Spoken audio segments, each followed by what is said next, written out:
ದೋಸೆ ಅಂದ್ರೆ ಎಲ್ಲರಿಗೂ ಇಷ್ಟ ಇರ್ತದೆ. ಮಕ್ಕಳಂತೂ ತುಂಬಾ ಇಷ್ಟಪಟ್ಟು ತಿಂತಾರೆ. ನನ್ನ ಮಕ್ಳಿಗೂ ದೋಸೆ ಅಂದರೆ ತುಂಬ ಇಷ್ಟ. ಅದಕ್ಕೆ ನಾನು ಅವಾಗವಾಗ ವೆರೈಟಿ ದೋಸೆನ ಮಾಡ್ತಾಯಿರ್ತೀನಿ ಟೈಮ್ ಸಿಕ್ಕಾಗೆಲ್ಲ. ಸೊ ಅದಕ್ಕೆ ಇವತ್ತೊಂದು ಡಿಫ್ರೆಂಟ್ ಆಗಿರೋಂಥ ದೋಸೆನ ಟ್ರೈ ಮಾಡಿದೆ. ಸಖತ್ತಾಗಿತ್ತು ಟೇಸ್ಟ್ ಮಾತ್ರ. ಅದಕ್ಕೆ ನಿಮ್ಮ ಜೊತೆ ನಾನಿವತ್ತು ಶೇರ್ ಮಾಡಕತ್ತೀನಿ. ಸೊ ಯಾರಾದರೂ ಹೊಸದಾಗಿ ನನ್ನ ಚಾನಲ್ನ ನೋಡ್ತಾ ಇದ್ದರೆ ಪ್ಲೀಸ್ ಸಬ್ಸ್ಕ್ರೈಬ್ ಮಾಡಿ, ಸಪೋರ್ಟ್ ಮಾಡಿ. ನಾನು ಮಾಡ್ತಕ್ಕಂಥ ರೆಸಿಪೀಸ್ ನಿಮಗೆ ಇಷ್ಟ ಆದರೆ ಲೈಕ್ ಮಾಡಿ. ಸೊ ಇದಕ್ಕೆ ಕಾಂಬಿನೇಷನ್ ಆಗಿ ಒಂದು ಒಳ್ಳೆ ಮೊಸರದ್ದು ಒಗ್ಗರಣೆ ಸುಧಾ ಮಾಡಿದ್ದೆ. ಅದೆಲ್ಲನೂ ಇವತ್ತು ನಾನು ನಿಮ್ಮ ಜೊತೆ ಶೇರ್ ಮಾಡ್ಕೋತೀನಿ. ಇದು ಇನ್ಸ್ಟಂಟಾಗಿ ಮಾಡುವಂಥದ್ದು ದೋಸೆ. ಇಲ್ಲಿ ಮೊಸರು ಬೇಳೆ ದೋಸೆ ಮಾಡ್ತಾಯಿದ್ದೀನಿ ನಾನಿವತ್ತು. ಮೊಸರು ದಾಲ್ನ ನಾನು ಇಲ್ಲಿ ಅರ್ಧ ಕೆಜಿ ಆಗುತ್ತೆ ಅಷ್ಟು ತೊಗೊಂಡಿದ್ದೀನಿ. 5 ಜನಕ್ಕೆ ಮಾಡ್ತಾಯಿದ್ದೀನಿ. ಇದನ್ನು ಅರ್ಧ ಗಂಟೆ ಮುಂಚೆ ನೆನೆಸಿಟ್ಟಿದ್ದೆ, ಅಷ್ಟೇ ಸಾಕು. ಭಾಳ ಬೇಗ ನೆನೆಯುತ್ತೆ ಇದು. ಫಸ್ಟ್ ಇಲ್ಲಿ ನೆನೆಸಿ, ಈಗ ನೋಡಿ ಅದು ನೆನ್ಕೊಂಡಿದೆ. ಅರ್ಧ ಗಂಟೆ ಅಷ್ಟೇ ಇಟ್ಟಿರೋದು. ಈಗ ಇದನ್ನು ನೀರೆಲ್ಲ ತೆಗೆದು ಫೈನ್ ಪೇಸ್ಟ್ ಮಾಡ್ಕೊಳ್ಳೋಣ. ಇದಕ್ಕೆ ದೊಡ್ಡ ಜಾರ್ಗೆ ಸ್ವಲ್ಪ ನಾನು ನೆನೆಸಿಟ್ರಲ್ಲಿ ಅರ್ಧ ಹಾಕ್ಕೊಂಡು ಮತ್ತು 1.5 ಇಂಚಷ್ಟು ಶುಂಠಿ ಹಾಕಿ ಸ್ವಲ್ಪ ನೀರು ಹಾಕ್ಕೊಂಡು ಇದನ್ನು ಫೈನಾಗಿ ರುಬ್ಕೊಳ್ಳೋಣ.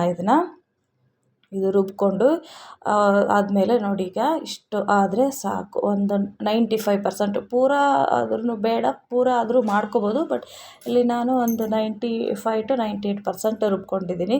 ಸೊ ಇವಾಗ ಇದನ್ನು ಒಂದು ಪಾತ್ರೆಗೆ ಎತ್ತಿಟ್ಕೊಳ್ಳೋಣ. ಸೊ ಇದೇ ಥರ ಇನ್ನೊಂದು ಬ್ಯಾಚಲ್ಲಿ ನಾನು ರುಬ್ಕೊಂಡು ಇದಕ್ಕೆ ಇವಾಗ ಹಾಕ್ಕೊಳ್ಳೋಣ. ಎಲ್ಲ ಆಗಿದೆ, ಇವಾಗ ಇದು ರುಬ್ಕೊಂಡಾಗಿದೆ. ಇದಕ್ಕೆ ಯಾವುದೇ ರೀತಿಯಾದಂಥ ಸೋಡಾ, ಮೊಸರು ಹಾಕೋ ಅವಶ್ಯಕತೆ ಇಲ್ಲ. ಇದು ಬರೀ ದಾಲ್ ಅಷ್ಟೇ ರುಬ್ಕೋತಾ ಇರೋದು. ರುಚಿಗೆ ತಕ್ಕಷ್ಟು ಉಪ್ಪು ಹಾಕಿ, ನೀರು ಕನ್ಸಿಸ್ಟೆನ್ಸಿ ಇದನ್ನು ರವೆ ದೋಸೆ ಮಾಡ್ತೀವಲ್ಲ ಆ ಥರ ಕನ್ಸಿಸ್ಟೆನ್ಸಿ ಇದ್ದರೆ ಸಾಕು.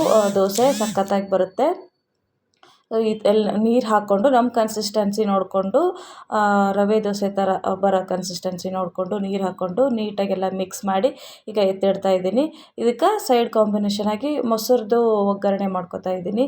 ಅದಕ್ಕೆ ಒಂದು 12ರಿಂದ 15 ಬೆಳ್ಳುಳ್ಳಿ, 1.5 ಇಂಚು ಶುಂಠಿ ಮತ್ತು 6ರಿಂದ 7 ಪುದೀನ ಎಲೆ, ಒಂದು 3 ಖಾರ ಮೆಣಸಿನ್ಕಾಯಿನ ಸಣ್ಣ ಮಾಡಿಬಿಟ್ಟು ಹಾಕ್ಕೋತಾ ಇದ್ದೀನಿ. ಖಾರ ನೀವು ನೋಡ್ಕೊಂಡು ಹಾಕ್ಕೊಳ್ಳಿ. ನೀವು ಯಾವ ಕನ್ಸಿಸ್ಟೆನ್ಸಿ ನೋಡಿಕೊಂಡು ಖಾರ ಹಾಕ್ಕೊಳ್ಳೋದು ಬೆಸ್ಟ್ ಇರುತ್ತೆ. ಸೊ ನನಗೆ ನಾನು 3 ಮೆಣಸಿನ್ಕಾಯಿನ, ಹಸಿಮೆಣ್ಸಿನ್ಕಾಯಿ ತಗೊಂಡಿದ್ದೀನಿ. ಇದನ್ನ ಇವಾಗ ತರಿಯಾಗಿ ರುಬ್ಕೊಳ್ಳೋಣ. ನೋಡಿ, ಇದು ಇಷ್ಟೇ ಹಾಕಿ ರುಬ್ಕೊಂಡ್ರೆ ಸಾಕು. ಇದು ಮೊಸರದು ಸೈಡು ದೋಸೆಗೆ ಸಖತ್ತಾಗಿರುತ್ತೆ. ನೀವು ಟ್ರೈ ಮಾಡಿ ಬೇಕಂದರೆ. ಆಮೇಲೆ ನೀವೇ ಇದನ್ನು ಇಷ್ಟಪಟ್ಟು ಮಾಡ್ಕೋತೀರ ಯಾವಾಗ್ಲೂ. ಇವಾಗ ಇದಾಗಿದೆ. ಇದಕ್ಕೆ ಪ್ಯಾನ್ ಬಿಸಿಗಿಟ್ಟಿದ್ದೀನಿ, ಅದನ್ನು ಒಗ್ಗರಣೆ ಮಾಡ್ಕೋಬೇಕು. ಅಷ್ಟರಲ್ಲಿ ಸ್ವಲ್ಪ ಒಂದು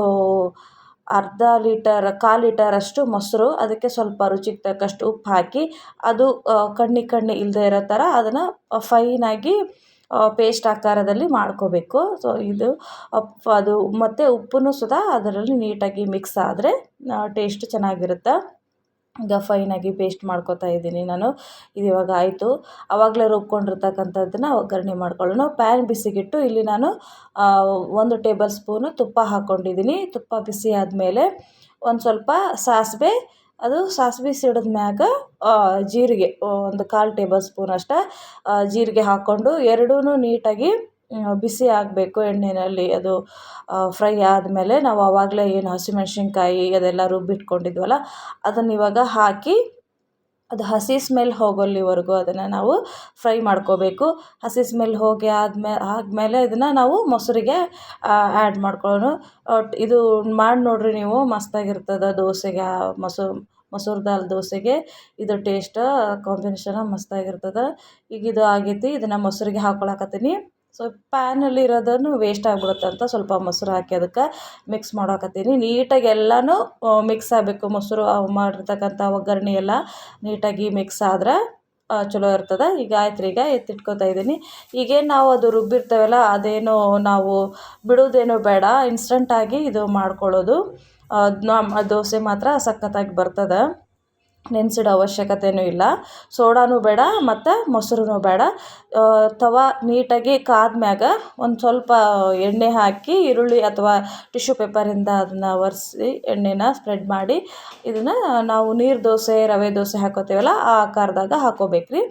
ಮತ್ತು ಹಂಚು ನೀಟಾಗಿ ಕಾದಿರ್ಬೇಕದು. ಹಂಚು ನೀಟಾಗಿ ಕಾದಿಲ್ಲ ಅಂದ್ರೆ ದೋಸೆ ಸರಿಗೆ ಬರೋದಿಲ್ಲ. ಅದು ಆದಮೇಲೆ ಹಿಟ್ಟನ್ನ ಸ್ಪ್ರೆಡ್ ಮಾಡಿ ಸ್ವಲ್ಪ ಮೇಲೆ ಎಣ್ಣೆ ಅಥವಾ ತುಪ್ಪ ಬೆಣ್ಣೆ ಏನಾದರೂ ಹಾಕ್ಕೋಬೋದು.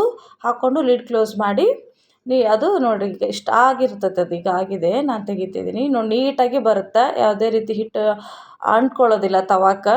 ಅಂದರೆ ತವಾ ಬಿಸಿ ಇದ್ದಾಗ ಹಾಕಬೇಕು, ಹಸಿ ಇತ್ತಂದ್ರೆ ಅಂಟ್ಕೊಂಡ್ಬಿಡುತ್ತೆ. ಚೆಂದಾಗಿ ಕಾದ್ಮ್ಯಾಗನ ಅದನ್ನು ದೋಸೆನ ಹಾಕ್ಕೋಬೇಕು ನಾವು. ನೋಡಿ ಕಲರ್ ಎಷ್ಟು ಚೆನ್ನಾಗಿ ಕಾಣಿಸ್ತಾ ಇದೆ. ಟೇಸ್ಟ್ ಮಾತ್ರ ಸಖತ್ತಾಗಿತ್ತು. ನಮ್ಮ ಮನ್ಯಾಗಂತೂ ಭಾಳ ಇಷ್ಟಪಟ್ಟರು ಇದನ್ನು. ಈ ಥರ ದೋಸೆನ ನೀವು ಒಂದ್ಸಲ ಟ್ರೈ ಮಾಡಿರಿ, ನೋಡಿರಿ, ಆಮೇಲೆ ಹೇಳಿರಿ ನಂಗೆ. ಇದು ಪ್ರತಿ ಸಲ ಹಾಕ್ಕೊಳ್ಳೋವಾಗ್ಲೂ ನಾವು ಇದನ್ನು ನೀಟಾಗಿ ಮಿಕ್ಸ್ ಮಾಡಿನೇ ಹಾಕ್ಕೋಬೇಕು. ಇಲ್ಲ ಅಂದ್ರೆ ಬೇಳೆದು ತಿಳಿ ಇರುತ್ತಲ್ಲ, ಅದು ಕೆಳಗಡೆ ಕುತ್ಕೊಂಡ್ಬಿಡುತ್ತೆ, ಮೇಲೆ ನೀರು ಉಳ್ಕೊಳ್ಳುತ್ತೆ. ಸೊ ಪ್ರತಿ ಸಲ ಹಾಕಿದಾಗಲೂ ನಾವು ಒಂದ್ಸಲ ಅದನ್ನು ನೀಟಾಗಿ ಮಿಕ್ಸ್ ಮಾಡಿ ಹಿಟ್ಟನ್ನು ಸ್ಪ್ರೆಡ್ ಮಾಡಬೇಕು. ಆವಾಗಲೇ ದೋಸೆ ಎಲ್ಲ ನೀಟಾಗಿ ಚೆನ್ನಾಗಿ ಬರ್ತದೆ. ಇದು ಹಾಕ್ಕೊಂಡಾದ್ಮ್ಯಾಗ ಇದೇ ಥರ ಎಲ್ಲನೂ ಪೂರ್ತಿ ನಾನು ಮಾಡ್ಕೊತೀನಿ ರೀ. ನೀವು ನೋಡ್ತಾ ಇರ್ಬೋದು ದೋಸೆ ಎಷ್ಟು ಚೆನ್ನಾಗಿ ಬಂದಿದೆ ಅಂತ. ಸಾಫ್ಟಾಗಿ ಮಾಡ್ಕೊತಾ ಇದ್ದೀನಿ ನಾನು. ಮಕ್ಕಳಿಗೆ ಸಾಫ್ಟಾಗಿ ಇಷ್ಟ ಆಗುತ್ತೆ. ಕ್ರಿಸ್ಪಿ ಬೇಕಾದರೆ ಸ್ವಲ್ಪ ಜಾಸ್ತಿ ಬೇಯಿಸ್ಕೊಂಡ್ರೆ ಕ್ರಿಸ್ಪಿನೆಸ್ ಬರ್ತದೆ. ನನ್ನ ಮಗ ಆವಾಗಲೇ ಕುಣಿತಾ ಇದ್ದ ಕೊಡು ಮಮ್ಮಿ ಅಂತ. ಸೊ ಅದಕ್ಕೆ ಅವನಿಗೆ ಸರ್ವ್ ಮಾಡ್ತಾಯಿದ್ದೀನಿ. ನೋಡಿ ದೋಸೆ ಎಲ್ಲನೂ ಎಷ್ಟು ಚೆನ್ನಾಗಿ ನೀಟಾಗಿ ಬೆಂದಿದೆ. ಟೇಸ್ಟು ಸುಧಾ ಅಷ್ಟೇ ಚೆನ್ನಾಗಿರುತ್ತೆ. ನೀವು ಇದನ್ನು ನಿಮ್ಮ ಮನ್ಯಾಗ ಟ್ರೈ ಮಾಡಿ ನೋಡಿರಿ. ನಾನು ಮಾಡಿರ್ತಕ್ಕಂಥದ್ದು ಇವತ್ತು ಮಸೂರ್ ದಾಲ್ ರೆಸಿಪಿ ನಿಮ್ಗೆ ಇಷ್ಟ ಆಗಿದ್ರೆ ನನ್ನ ಚಾನಲ್ನ ಸಬ್ಸ್ಕ್ರೈಬ್ ಮಾಡಿರಿ, ಲೈಕ್ ಮಾಡಿರಿ. ಹಂಗೆ ಹೆಂಗಿತ್ತು ಅಂತ ನಿಮ್ಮ ಮನ್ಯಾಗ ಮಾಡಿ ಕಮೆಂಟ್ ಮಾಡಿರಿ. Thank you.